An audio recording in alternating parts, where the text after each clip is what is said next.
사무엘상 17장 12절에서 30절. 다윗은 유다 베들레헴 에브랏 사람 이세라 하는 사람의 아들이었는데 이세는 사울 당시 사람 중에 나이가 많아 늙은 사람으로서 8아들이 있는 중 그 장성한 세 아들은 사울을 따라 싸움에 나갔으니 싸움에 나간 세 아들의 이름은 장자 엘리압이요 그 다음은 아비나답이요 셋째는 삼마며 다윗은 막내라. 장성한 세 사람은 사울을 따랐고 다윗은 사울에게로 왕래하며 베들레헴에서 그의 아버지 양을 칠 때에 그 블레셋 사람이 40일을 조석으로 나와서 몸을 나타내었더라.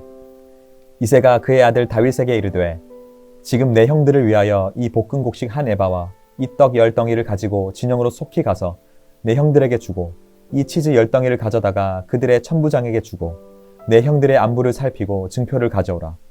그때에 사울과 그들과 이스라엘 모든 사람들은 엘라 골짜기에서 블레셋 사람들과 싸우는 중이더라. 다윗이 아침에 일찍 일어나서 양을 양 지키는 자에게 맡기고 이새가 명령한 대로 가지고 가서 진영에 이른즉 마침 군대가 전장에 나와서 싸우려고 고함치며 이스라엘과 블레셋 사람들이 전열을 벌이고 양군이 서로 대치하였더라. 다윗이 자기의 짐을 짐 지키는 자의 손에 맡기고 군대로 달려가서 형들에게 문안하고 그들과 함께 할 때에 마침 블레셋 사람의 싸움 도두는 가드 사람 골리앗이라 하는 자가 그 전열에서 나와서 전과 같이 말을 하매 다윗이 들으니라. 이스라엘 모든 사람이 그 사람을 보고 심히 두려워하여 그 앞에서 도망하며 이스라엘 사람들이 이르되 너희가 이 올라온 사람을 보았느냐? 참으로 이스라엘을 모욕하러 왔도다. 그를 죽이는 사람은 왕이 많은 제물로 보호하게 하고 그의 딸을 그에게 주고 그 아버지의 집을 이스라엘 중에서 세금을 면제하게 하시리라. 다윗이 곁에 서 있는 사람들에게 말하여 이르되 이 블레셋 사람을 죽여 이스라엘의 치욕을 제거하는 사람에게는 어떠한 대우를 하겠느냐? 이 할례 받지 않은 블레셋 사람이 누구이기에 살아계시는 하나님의 군대를 모욕하겠느냐? 백성이 전과 같이 말하여 이르되 그를 죽이는 사람에게는 이러이러하게 하시리라 하니라. 큰형 엘리압이 다윗이 사람들에게 하는 말을 들은지라.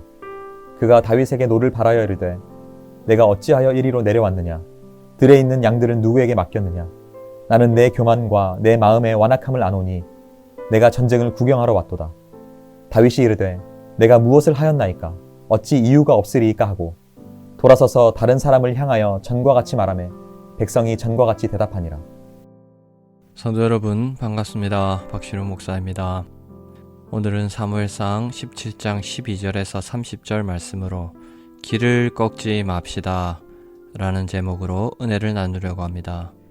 허세라는 말이 있습니다. 허세를 부린다 그러죠. 허장성세의 줄임말입니다. 실력이나 실속은 없으면서 겉으로만 있는 척, 잘하는 척 할 때 쓰는 말입니다. 능력은 없으면서 말만 많이 할 때 쓰는 말입니다. 지금 다윗을 향해 그의 형 엘리압이 그러고 있습니다. 허세 부리지 말고 집에 나가 이렇게 말하고 있습니다. 과연 지금 다윗은 허세를 부리는 걸까요? 아니면 엘리압이 다윗의 길을 꺾는 걸까요? 오늘 그것에 대해 생각해 보려고 합니다. 다윗은 아직 전쟁에 나갈 나이가 되지 않은 소년입니다. 여전히 들에서 양이나 치는 목동 소년이에요. 그런데 갑자기 아버지의 부름을 받습니다. 전쟁터에 나간 형들의 안부를 확인하고 먹을 것을 전해주고 오라는 심부름 때문입니다. 여러분 같으면 어떻게 하시겠습니까? 저 같으면 아직 전쟁에 나갈 나이도 되지 않았고 나보다 나이도 많은 형들이 많으니 나는 못 가겠습니다. 그랬을 겁니다. 이런저런 핑계를 대고 아버지 곁에 머물렀을 거예요. 그런데 다윗 군말 없이 아버지의 부름에 응합니다. 그것도 상당히 위험한 전쟁터로 가는 심부름을 말입니다. 어쩌면 이 심부름이 생애 마지막 심부름이 될 수도 있는데 말입니다. 아버지의 말씀에 순종한 겁니다. 이 순종을 시작으로 다윗은 역사의 전면에 등장하게 됩니다. 우연히 참여하게 된 이 심부름으로 골리앗을 만나게 된 겁니다.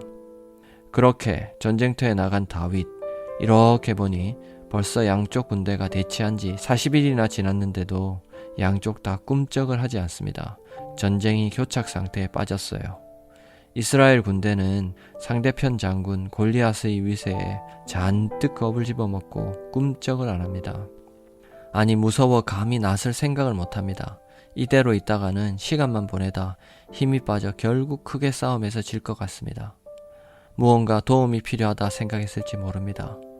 그래서 자신이 가져온 음식과 짐을 내려놓기 무섭게 다윗 상황을 확인하려 한달음에 달려가 봅니다. 거기서 정말 무시무시한 적군대장 골리앗도 보게 되고 사람들의 소리도 듣게 됩니다. 이스라엘을 모욕하는 적군대장 골리앗을 물리치면 왕이 제물을 주고 자신의 딸을 주어 사위로 삼고 세금도 면제해준다. 그런 소식을 듣습니다. 자칫 그 말이 솔깃하게 들릴 수 있지만 다윗은 달랐던 것 같습니다. 여기 26절에 다윗의 속마음이 고스란히 나옵니다. 읽어보겠습니다. 다윗이 곁에 서 있는 사람들에게 말하여 이르되 이 블레셋 사람을 죽여 이스라엘의 치욕을 제거하는 사람에게는 어떠한 대우를 하겠느냐. 이 할례 받지 않은 블레셋 사람이 누구이기에 살아계시는 하나님의 군대를 모욕하겠느냐. 지금 다윗은 골리앗을 죽이는 게 중요하지 그 대우가 중요하지 않다. 그걸 말하는 겁니다. 지금 이스라엘이 치욕을 당하고 하나님의 군대가 모욕을 당하는데 어떤 대우를 받는가? 그게 눈에 들어오냐는 겁니다. 지금 다윗은 의로운 분노, 의분에 쌓인 겁니다. 감히 한 줌의 힘으로 위대하신 하나님의 군대를 모욕하는 저 골리앗을 가만히 볼 수 없다는 겁니다. 그런데요, 곁에서 그 말을 오해하고 들었던 이스라엘 사람들은 다윗의 진심을 못 알아듣고 왕이 약속한 걸 다시 말합니다. 재물을 주고 왕의 사위가 된다며 세속적인 이야기, 큰 보상을 받는다고 떠벌리고 있는 겁니다. 정작 골리앗은 무서워 나갈 용기도 없으면서 골리앗을 쓰러뜨려 받을 보상 이야기만 잔뜩 늘어놓고 떠벌리고 있는 겁니다. 게다가 그의 형 엘리압은 다윗이 말도 안 되는 허세를 부린다며 나무랍니다. 28절입니다. 큰형 엘리압이 다윗이 사람들에게 하는 말을 들은지라 그가 다윗에게 노를 바라여 이르되 내가 어찌하여 이리로 내려왔느냐. 들에 있는 양들을 누구에게 맡겼느냐. 나는 내 교만과 내 마음의 완악함을 아노니 내가 전쟁을 구경하러 왔도다. 들에서 양이나 칠 것이지 감히 형들이 참전한 전쟁에서 감나라 배나라 하면서 허세를 부린다고 야단입니다. 보세요.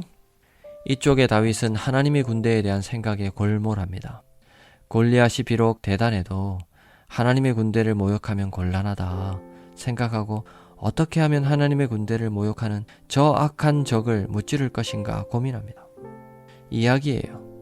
이건 아니다 말합니다. 반대로 저쪽에서는 전쟁에 나설 마음은 없지만 주어질 상에 관심이 많습니다. 쥐 죽은 듯이 숨어서는 계속 왕이 줄 상 이야기만 늘어놓습니다. 누가 받을지 모르겠지만 좋겠다 이러면서 세속적인 가치에만 골몰합니다. 우리도 이럴 수 있습니다. 하나님의 일에 나서지는 않으면서 뒤에 숨어서 일이 되는 것만 기다리며 말만 옮기는 경우가 있어요. 주어질 상 이야기만 잔뜩 늘어놓는 경우가 있다니까요. 일할 생각은 하지 않고 일이 잘 된 후에 누릴 영광만 생각하는 겁니다. 무엇보다 나는 일하지 않지만 일하려 하는 사람이 나서면 오히려 허세를 부린다 나무라며 그 사람까지 일하지 못하게 하는 경우도 있어요. 바로 엘리압처럼 말입니다. 일도 하기 전에 사기를 꺾어버리는 것이죠. 아주 못났고 못된 행동입니다. 제발 우리 가정과 교회에서만은 그러지 말았으면 좋겠습니다. 허세를 좀 부리면 어떻습니까? 내가 못하는 그 일을 하겠다는데요. 할 수 있다고 하니 하게 돕고 잘 되도록 응원해주면 좋지 않겠습니까? 다윗의 형 엘리압의 말이 오늘도 귀에 쟁쟁합니다. 네가 어찌하여 이리로 내려왔느냐? 들에 있는 양들을 누구에게 맡겼느냐? 나는 네 교만과 네 마음의 완악함을 아노니 네가 전쟁을 구경하러 왔도다. 이제 좀 마음을 너그럽게 하고 허세라도 그 속에 손바닥만한 믿음이 보이면 좀 일하게 둡시다. 보세요. 나중에 다윗 골리앗을 무찌르지 않습니까? 골리앗을 무찌르고 온 다윗의 얼굴을 엘리압이 어떻게 보았을까요? 얼굴을 붉히며 감히 보지 못했을 겁니다. 얼굴을 마주치지 못했을 거예요. 부끄러워서. 그런 일이 생기지 않도록 사전에 조금 허세를 부리는 것 같아도 믿음으로 무언가 시도하는 누군가가 있다면 오늘부터 좀 격려해주고 도와줍시다. 일도 하기 전에 기꺾지 말고 말이죠. 이를 통해 온 교회가 조금 부족하고 조금 허술해 보여도 믿음의 시도를 많이 하는 교회, 가정 될 수 있기를 바랍니다. 하나님이 주신 창의력을 발휘하는 교회 되도록 해보면 좋겠습니다. 그런 가정이 되었으면 좋겠고 목장이 되었으면 좋겠습니다. 이를 통해 다윗처럼 하나님이 크게 쓰시는 사람이 많이 나오는 우리 교회 다 되실 수 있기를 바랍니다.